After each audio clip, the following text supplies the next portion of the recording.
So today we're going to be making a steampunk lamp.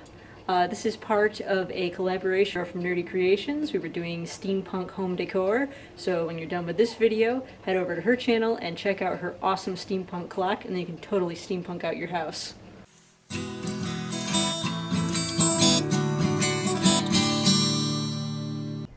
So start by getting a plain lamp with a gold base, or paint the base gold. And then you want to take some metallic copper paint and just messily dab it onto the gold. So we're going to make the base look kind of rusted. So here's my nice rusted out base, once it's all covered with the dabbed on copper paint. So for the lampshade, get your plain lampshade and take some copper chain, take some glue that will bind metal, and go around the top and bottom rim of the lampshade and push the copper chain in place, and take some large gears, and you just want to glue 2 of those. If your lamp shade is like mine and has sections, glue 2 of those in the center of each section with the smaller gear on the bottom.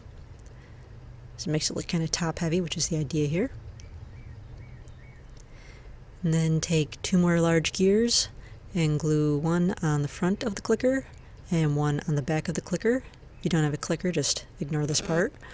There's my 2 gears on either side of the clicker, and then you should still be able to click it on and off with no problem.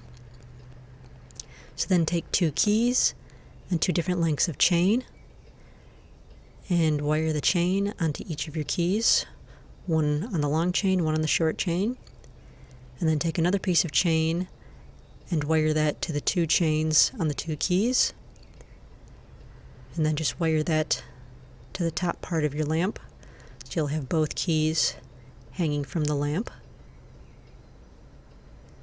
just like that. And then get yourself a lock. These come in scrapbooking notions. And glue that under the front of your lamp. And then take one of the keys and slip it in the lock. And then for a final touch, I took a steampunk owl and glued that onto the front of the lamp. It's made of a bunch of little gears. And if you have a filament light bulb, then you don't even need the shade because it would look cool and old-fashioned steampunk enough. But since I don't, I popped my lampshade on the top, and so this is what the lamp looks like when it's off in all its steampunk finery, and this is what the lamp looks like when it's on. So I hope you've enjoyed this tutorial. Make sure to head over to Nerdy Creations channel and check out her awesome steampunk clock to complete your steampunk decor.